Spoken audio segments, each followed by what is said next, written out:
¿Los psicópatas y los narcisistas nacen o se hacen? ¿Qué factores son los determinantes? En este video quiero hablarte de manera entendible sobre las causas, el origen o la etiología de estas dos personalidades de las cuales hablamos en este canal. Bienvenido o bienvenida a Pulsión de Vida.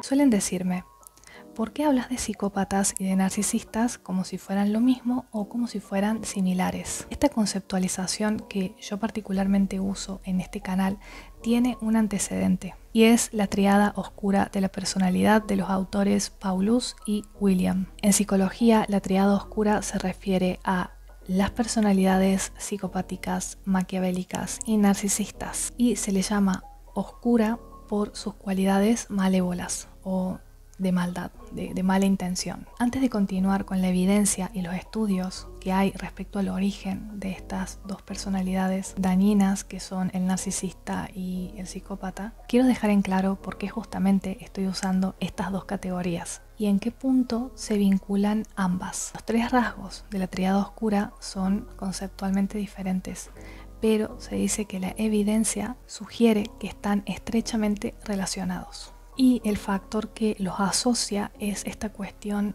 de manipular a los demás. Se considera que estas tres categorías son rasgos no patológicos y subclínicos, que es como que no entran dentro de una categoría de trastorno. Son rasgos de personalidad que tienen una característica en común, que es la maldad. Dentro de la triada está el maquiavelismo y yo no lo considero dentro de mis explicaciones porque creo que las características que están dentro de esa categoría se dan tanto en el narcisista como en el psicópata. O sea, no es que no lo tengo en cuenta, sino que no lo pongo como algo aparte. Otro concepto que tampoco uso, como pueden ver, es el de sociópata. Básicamente las características que comprenden a estos dos conceptos no son relevantes para entender la problemática de las víctimas, que al final a eso apunta este canal. Con estos puntos claros, continuemos con los datos.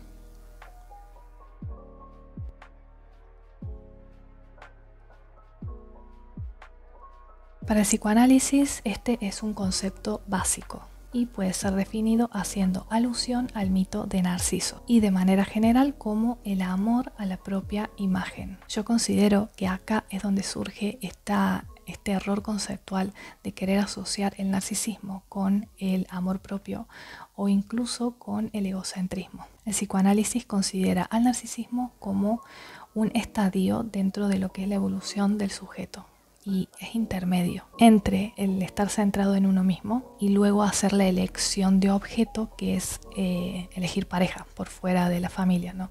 Entonces el narcisismo estaría como entre medio, como ese pasaje entre ese estadio anterior infantil y el adulto. Y es por eso que mucha gente cree que todos somos narcisistas. Entonces el origen desde esta perspectiva es el desarrollo normal del sujeto. El narcisismo simplemente es algo que está ahí, que tiene que pasar. De hecho, Freud consideraba el narcisismo como un sistema que se compone por el yo ideal, el ideal del yo y el super yo. El hecho de incluir en el concepto de narcisismo a la autoestima, a la personalidad, a la conformación sana del yo, es lo que continúa hoy en día generando esta confusión de conceptos y que la gente realmente crea que el narcisismo es algo normal o es algo que tiene que pasar. En definitiva, el psicoanálisis considera al narcisismo como parte esencial de todo ser humano. Es una etapa por la cual todos pasamos y que no la consideran patológica en sí, salvo cuando se trata de trastornos narcisistas. Estos dos autores desarrollaron más el concepto y consideraron que existe un narcisismo bueno y un narcisismo patológico. Según Kember, el narcisista se forma por una cuestión de conflicto edípico, más particularmente de envidia. Y el narcisismo vendría a ser una defensa frente a eso, que le produce mucho dolor o que le produce mucha incomodidad.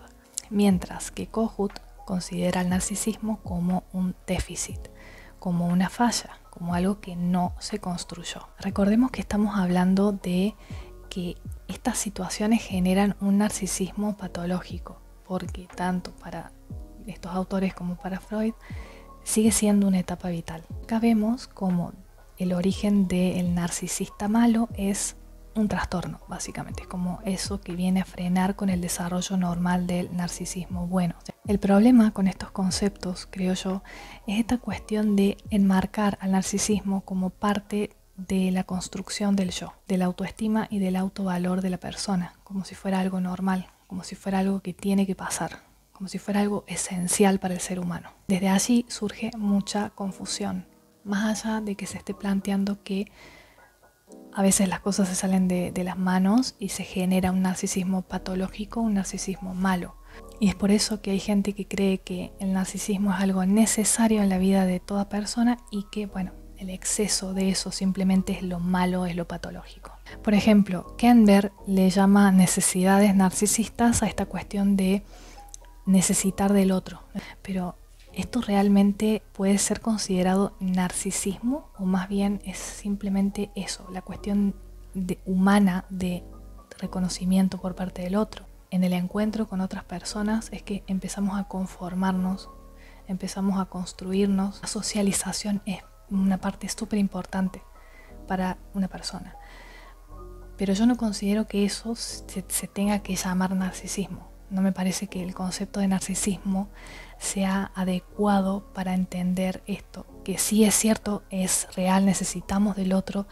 Cuando somos bebés no podemos valernos por nosotros mismos, pero eso no creo que sea narcisismo, es decir, me parece que el concepto no está muy bien usado. Otra cosa que plantea es que las personas que han sufrido maltrato en la infancia, como manera de defensa, pueden llegar a generar justamente esta personalidad narcisista. La diferencia con el concepto que yo uso de narcisismo es que lo considero negativo en sí. El narcisismo es en sí una defensa frente a esta mala construcción de la personalidad del yo, el encuentro con el otro. Pero en resumen, para estos autores, el narcisismo nace, el malo, ¿no? Nace dentro de los estilos de crianza negligentes o de gente que maltrata. Y también incluye los aprendizajes. Obviamente el hecho de que vos creas que está bien comportarse de manera narcisista también puede ser un factor que te lleve a construir una personalidad basada en esos rasgos. Otro punto que yo considero dentro de lo que son estos dos autores que también genera confusión en la gente es esta cuestión de que Kohut, por ejemplo, considera que hay un tipo de narcisista que es el vulnerable, justamente porque él considera que se construye desde un déficit, desde una falta de, entonces no lo considera más agresivo o envidioso como Kenber. Hay un peligro en este tipo de conceptos porque se puede llegar a, el empático por lo menos, puede llegar a sentir lástima, pena, compasión que lo lleva a querer ayudar a ese narcisista porque es vulnerable, porque sufrió en la infancia. En mi caso, yo sí consideré algunas cuestiones de Kenber, que toma más el origen por el lado de la envidia, ¿no? El hecho de que la persona siente envidia patológica por el empático, por otros seres sintientes, y eso lo lleva a actuar de manera agresiva para destruir eso que le genera envidia. Sumado a lo anterior, quiero rescatar al autor Alexander Lowen, quien considera que el narcisismo es una enfermedad de nuestros tiempos, psicológica pero también social, cultural.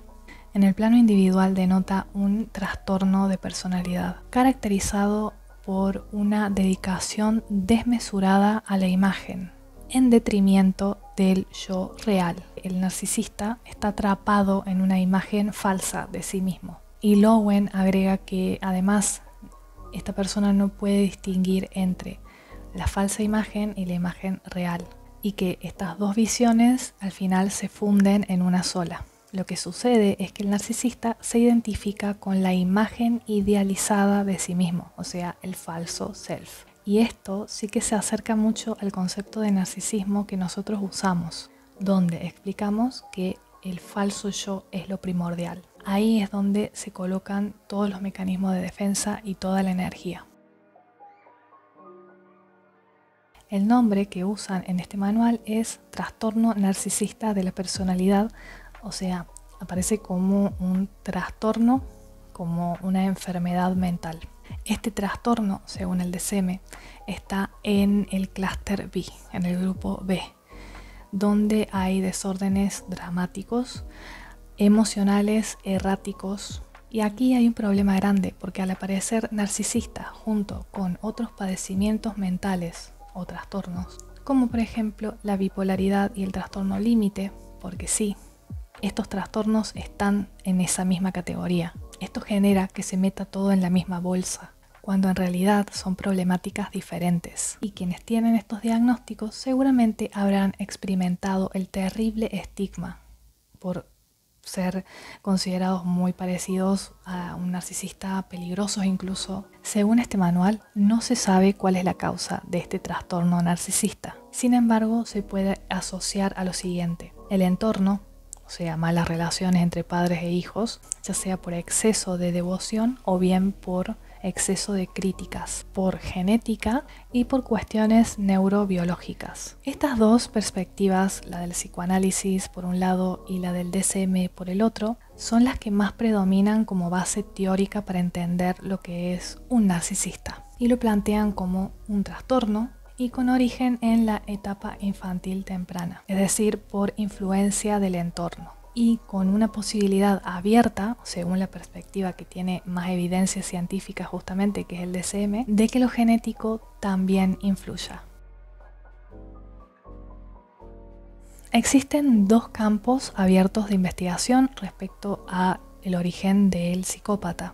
Uno que se orienta a conocer factores ambientales y otro a esclarecer el correlato neuropsicológico y biológico. Se van a dar cuenta porque siempre hago una crítica a este manual y a cómo ellos están dando una imagen bastante mínimamente incompleta acerca de la problemática de la psicopatía y del narcisismo. En particular, respecto a lo que es la psicopatía, ellos lo meten dentro de una categoría llamada trastorno antisocial de la personalidad, que, dicho sea de paso, está dentro de la categoría B, del clúster B, como dijimos antes. Lo curioso es que el trastorno antisocial, como aquí lo llaman, tiene como característica principal la conducta delictiva. ¿Y qué es el delito sino un acto que socialmente se considera como tal? ¿Cuántas cosas deberían estar incluidas como delito y no lo están, no están tipificadas? Por ejemplo, las víctimas de este tipo de maltrato más psicológico, emocional, sufren el hecho de no poder quizás hacer una denuncia adecuada porque no se comprende este tipo de maltratos y la forma tan encubierta en la que se dan como un delito, sino quizás como más bien un problema entre dos personas, a pesar de todo el daño que causan, ¿no? Si bien puede un psicópata cometer un delito, cometer delitos, no es algo distintivo de esta personalidad. Lo curioso es que ahora, en el DSM-5, la psicopatía directamente ni se la considera parte. O sea, es como que borraron ese concepto. Antes, en el DSM-4 sí, se lo incluía como psicópata, sociópata, como una categoría más dentro del trastorno antisocial. Ahora directamente no. Por cierto, sociópata es un concepto que se usa para caracterizar a alguien que tiene trastorno antisocial de la personalidad. Si estaban realmente muy confundidos sobre esta terminología, ahora saben por qué. Siguiendo con las características de TAP, persona antisocial, estas no pueden adaptarse a las normas sociales como son las leyes o los derechos individuales. Estamos hablando de cuestiones sociales. Más bien, los derechos sabemos que son naturales, igualmente, ¿no? El derecho a la dignidad, al respeto y a la libertad, por ejemplo. Pero se refiere siempre a una cuestión de norma social, como que cometen delitos, como que se salen de la norma. Y otra cosa que también incluyen dentro de los criterios diagnósticos es que se diagnostica a partir de los 15 años. Y que si ven estas características en niños, por ejemplo, en realidad entrarían en otra categoría que se llama trastorno disocial y es algo del CIE-10. Respecto a lo que es el origen del trastorno antisocial, según el DSM, no hay pruebas suficientes de que sea un origen solo, sino que son diferentes causas. Y se tiende más por cuestiones genéticas, aunque también se tiene en cuenta lo ambiental, sobre todo lo que tiene que ver con las relaciones familiares. También hay una línea de investigación que considera que lo biológico está influyendo y otra donde se considera que también las adicciones de las personas pueden causar un trastorno antisocial. Por eso también hay gente, y ojo, que las adicciones son una problemática de salud mental. Pero fíjense que al meterlo en esta categoría como parte del origen es también estigmatizante, porque hay gente que tiene adicciones. De hecho, las víctimas pueden llegar a tener este tipo de adicciones por tanto maltrato, por tanto estrés que han sufrido. Nuevamente quiero recordar que estoy hablando del trastorno antisocial de la personalidad, porque muchas personas realmente creen que esa es la categoría que se refiere a psicópata. Sin embargo, es importante recordar que en el DSM no está la psicopatía en sentido estricto de la palabra. Y ustedes seguramente me estarán preguntando ¿por qué harían algo así? No se sabe. No se sabe. Hasta yo quiero saber, pero no sé. Pero es importante que sepan que no son intercambiables, que se están refiriendo a otra cosa, que tienen que leer ustedes las características que ellos están dando y se van a dar cuenta que no se refieren a psicópatas. Aunque haya algunas características de este trastorno antisocial que se asemejen a la psicopatía, recuerden que no son lo mismo. Todo esto, desde luego, tiene consecuencias en la clínica y también en lo penal, porque se elimina el concepto de psicópata y solamente se está hablando de un trastorno que está poco claro. Te pareciera que se refiere más a delincuencia juvenil que a otra cosa. Desde esta perspectiva, el origen del psicópata es la nada misma, porque básicamente para ellos no existe. Si bien a algunos les puede parecer contradictorio lo que voy a decir ahora, es positivo para las víctimas que no esté la psicopatía específicamente como trastorno dentro del DSM, por las implicancias penales que pueda llegar a tener a futuro. Y la defensa del psicópata es que es un enfermo mental o un trastornado. Puede ser considerado también inimputable. Obviamente es mucho más complejo que eso, pero como para que tengan en cuenta la peligrosidad del asunto. El problema con la perspectiva del DSM es que también se lo relaciona a esta cuestión antisocial con justamente la norma social, como el hecho de quien se sale de la norma, quien se sale de lo socialmente correcto.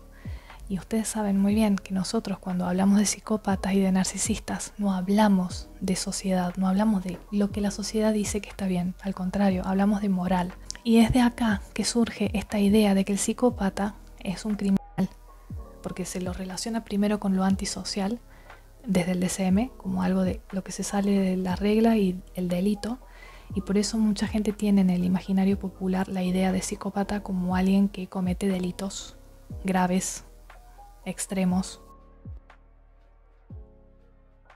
Él fue un poco más directo y se tiró por un solo lado. Los psicópatas nacen, no son solo los fríos asesinos de las películas. Están en todas partes, viven entre nosotros y tienen formas sutiles de hacer daño.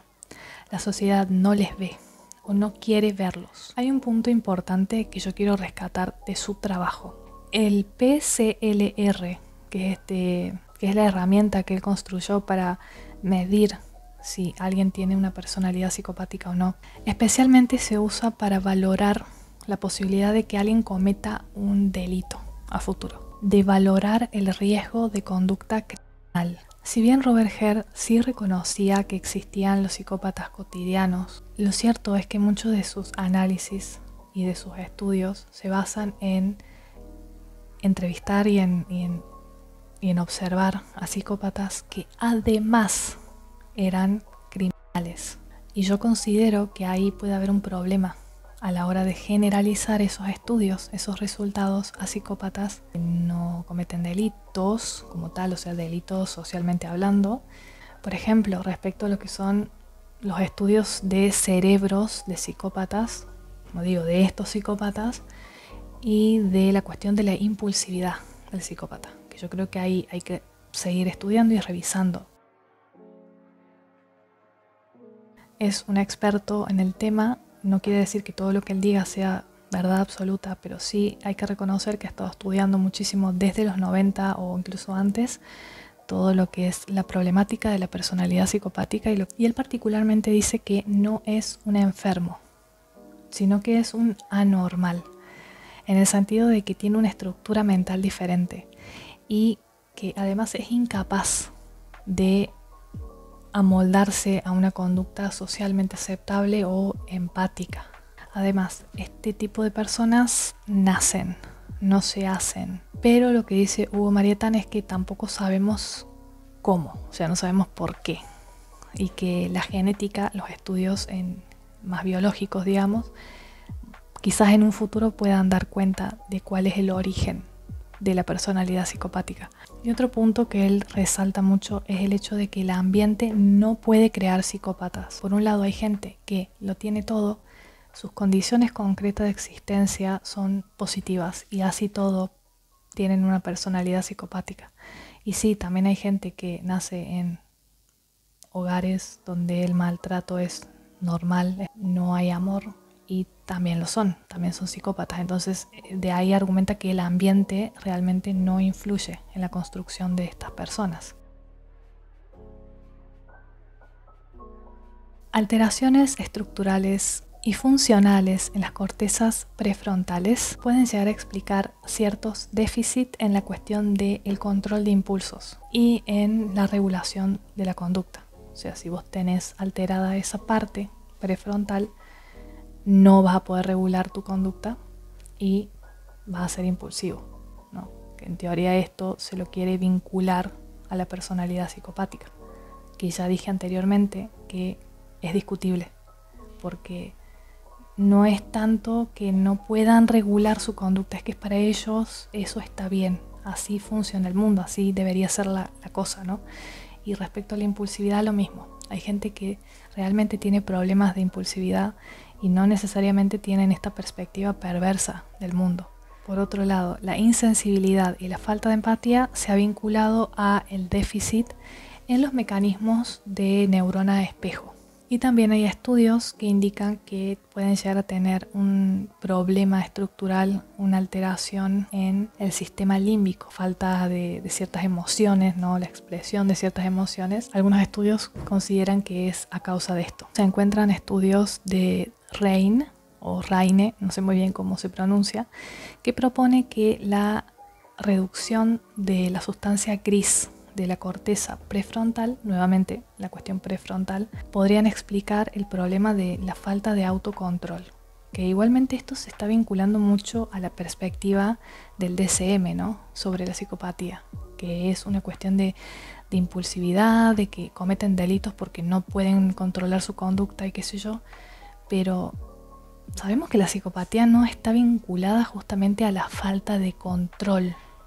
Al contrario, ellos se controlan bastante en lo que hacen, con quiénes están, a quiénes le van a decir una cosa, a quiénes le van a decir otra cosa.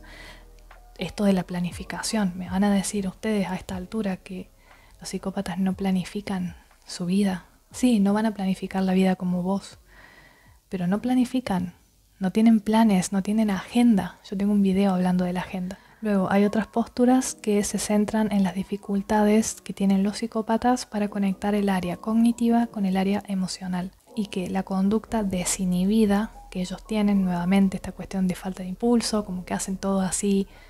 Si eso fuera así sería mucho más fácil reconocer a un psicópata, pero bueno, según estos estudios, esta conducta desinhibida es fruto de justamente estas disfunciones en la corteza frontal ventromedial por un lado y en la corteza frontal dorso-lateral. Según el doctor Kiel, la psicopatía también puede deberse a la falta de desarrollo en las regiones del sistema paralímbico, que nuevamente se refiere a parte de la corteza prefrontal y a la amígdala. Vamos a hablar de un caso en particular en el cual basó este doctor este estudio.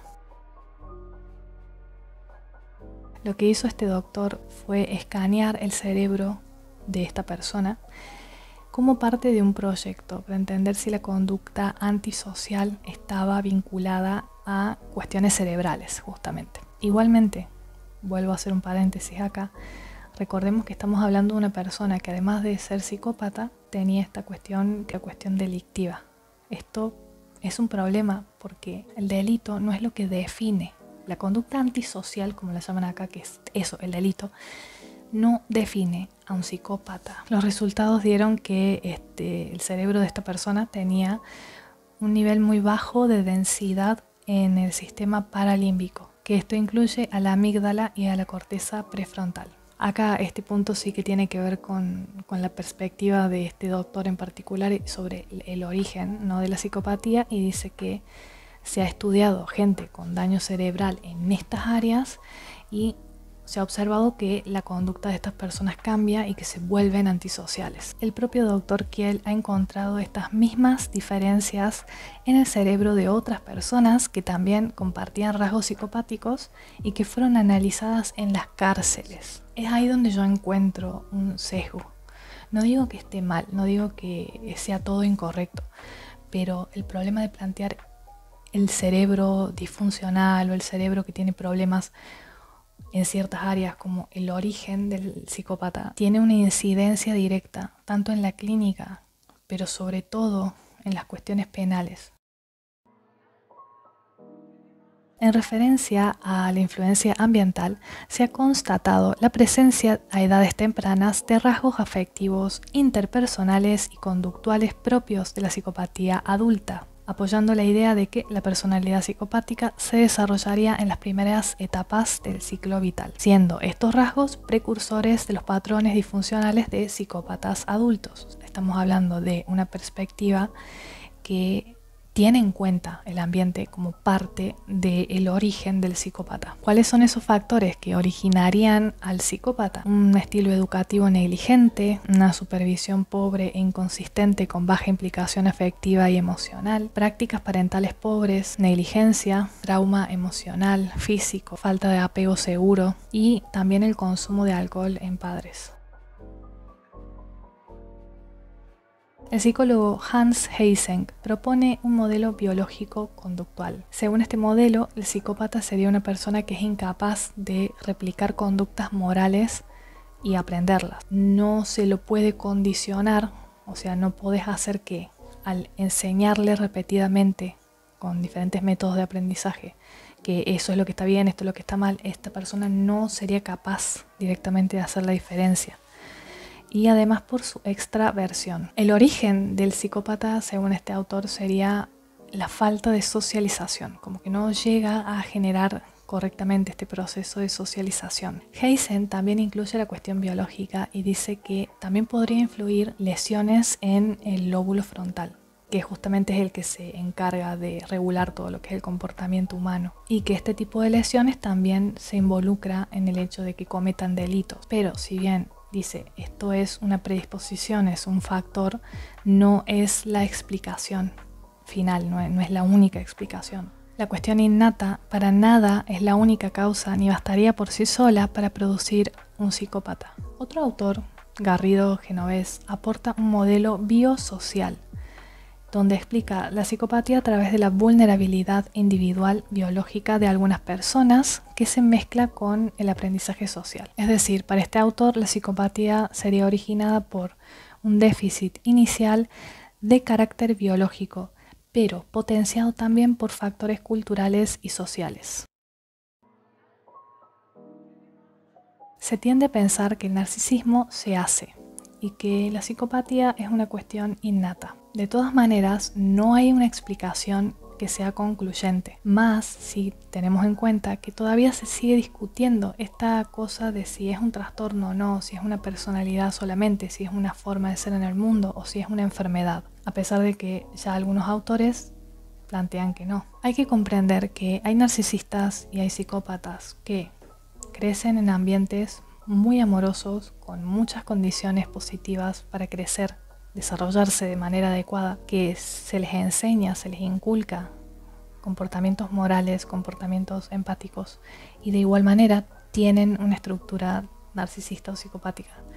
Y también hay personas que crecen en ambientes hostiles que terminan generando una personalidad narcisista o una personalidad psicopática. Por ende, no se puede concluir que el origen es 100% genética o 100% ambiental.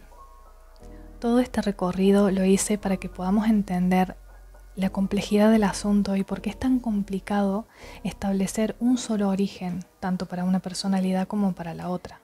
Y eso también es muy importante, el hecho de que o lo consideres un trastorno, una enfermedad o una forma de ser, una personalidad. Eso tiene una consecuencia en la práctica y también tiene una consecuencia en cómo la sociedad en general entiende la problemática. La razón por la cual yo considero estas dos clasificaciones, personalidad narcisista, personalidad psicopática, y lo considero una personalidad, es porque realmente de esta manera puedo dar respuesta a un montón de cuestiones y preguntas que tiene la gente acerca de la problemática. Y cuando hablo de problemática estoy hablando de lo que le pasa a las víctimas, de lo que generan en las víctimas, porque es a ellos y a ellas a quienes yo les estoy queriendo aportar información y claridad en este asunto. Y por supuesto, más adelante como terapeuta, un tratamiento adecuado. Contame, ¿qué te pareció esta información? ¿Qué otro autor u otro estudio agregarías vos? Sé que no fui lo suficientemente exhaustiva y es que este tema da para muchísimas más horas, para mucho más estudio, tiene bastante tela que cortar. Contame qué pensás vos. ¿Estas personalidades nacen o se hacen? Suscríbete abajo para que podamos encontrarnos en el próximo video. Nos vemos.